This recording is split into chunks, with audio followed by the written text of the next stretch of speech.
Om Swastiastu, tabe salamat lingunalatai, salam sujud karende malempang. Selamat pagi anak-anak, bagaimana kabarnya hari ini? Sehat semua? Ibu harap kalian sehat ya. Jadi pada kesempatan kali ini, Ibu akan memberikan materi tentang Trikaya Parisuda. Tapi sebelum kita memulai pelajaran, alangkah baiknya kita awali dengan berdoa. Jadi di sini siapa yang berani untuk memimpin doa? Atau siapa yang siap dan berkenan? Ibu persilakan. Kalau tidak ada, untuk kali ini biar Ibu saja yang pimpin, dan untuk minggu depan, Ibu minta salah satu dari kalian untuk memimpin doa kita sebelum kita memulai pelajaran. Baik, marilah kita berdoa sebelum memulai pelajaran kita pada pagi hari ini. Biar Ibu yang pimpin. Om Swastiastu. Tuhan Ranying Hatala Langit, Ida Sang Hyang Diwasa.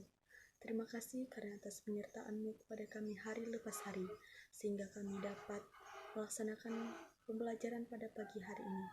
Berikanlah kami kecerdasan, kepintaran, serta akal yang sehat, untuk kami dapat menyerap dan mempelajari apa yang akan kami pelajari pada pagi hari ini, dan kami dapat menerapkannya di dalam hidup kami sehari-hari. Om Santi, Santi, Santi Om Sa. Baik anak-anak, sebelum kita memulai pelajaran, Ibu mau tanya dulu, siapa di sini ada yang tahu apa itu Trikaya Parisuda? Atau ada yang pernah mendengar atau membaca tentang apa itu Trikaya Parisuda? Kalau belum tahu, Ibu akan menjelaskannya ya anak-anak. Trikaya Parisuda terdiri dari 3 suku kata, di mana tri adalah 3, kaya itu adalah karya atau perbuatan atau perilaku, dan parisuda merupakan upaya penyucian diri. Jadi, Trikaya Parisuda itu adalah upaya pembersihan atau penyucian terhadap 3 perilaku maupun perbuatan kita. Trikaya Parisuda memiliki 3 bagian. Di antaranya yaitu penyucian pikiran atau manacika, penyucian perbuatan yaitu kaika, dan penyucian perkataan yaitu wacika. Jadi, dari ketiga bagian tersebut, anak-anak ada yang mengetahui bagaimana penjelasannya? Baik, kalau tidak ada, Ibu akan jelaskan dari bagian yang pertama, yaitu penyucian pikiran. Penyucian pikiran dalam kata lain, manacika, di mana segala tindakan itu berlandaskan pikiran. Maka sebaiknya kita harus berpikir jernih, berpikir dengan kebenaran, mengutamakan kebenaran, pikiran yang positif dan tertuju kepada Sang Yang Widiwasa, di mana kita harus selalu mengutamakan atau memfokuskan pikiran kita terhadap ajaran yang Maha Kuasa. Jangan sesekali kita terlepas atau kita meninggalkan dan tidak mengingat ajaran-ajaran suci dari Ranying Hatala, Ida Sang Hyang Widiwasa. Untuk mendapatkan pikiran yang suci, itu harus kita dari diri kita sendiri yang membatasi pikiran kita. Kita harus bisa berpikir positif sesuai dengan ajaran agama kita. Dan sebaiknya kita selalu mempelajari kitab-kitab suci agama kita, Karena ajaran yang terkandung dalam kitab suci kita dapat membuka pikiran, membuka cakrawala pikiran kita agar kita selalu berada di jalan dharma, selalu berada di jalan kebenaran. Kemudian, apa yang kita pikirkan harus selalu sejalan dengan tujuan agama kita, dengan ajaran-ajaran agama kita, dengan keyakinan agama kita. Selanjutnya adalah penyucian perkataan atau wacika, di mana di sini anak-anak harus mengutamakan perkataan yang berlandaskan kebenaran, harus mempunyai fakta yang relevan. Tidak boleh kita berkata yang kasar, tidak boleh menjelek-jelekan seseorang, tidak boleh mencaci maki, bahkan kita sampai memfitnah orang lain. Perkataan kita dikendalikan oleh pikiran kita, maka pikiran dan perkataan kita itu selaras dan saling keterkaitan. Jadi ketika pikiran kita sudah tidak baik, otomatis kita akan berbicara yang tidak baik pula.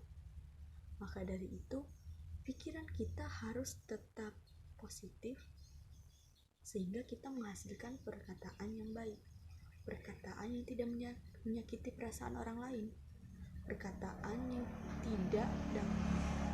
yang tidak memfitnah orang lain, tidak menyakiti perasaan seseorang.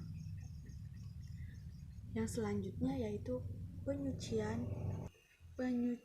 perbuatan atau kayika, di mana di sini kita harus berperilaku dengan baik, tidak berbuat yang tidak enak, berbuat yang semena-mena dengan orang lain, tidak menyakiti, tidak menyiksa, bahkan membunuh. Hal-hal tersebut merupakan hal-hal yang sangat tidak baik dan sangat melanggar norma dan hukum. Tidak curang, contohnya seperti ini.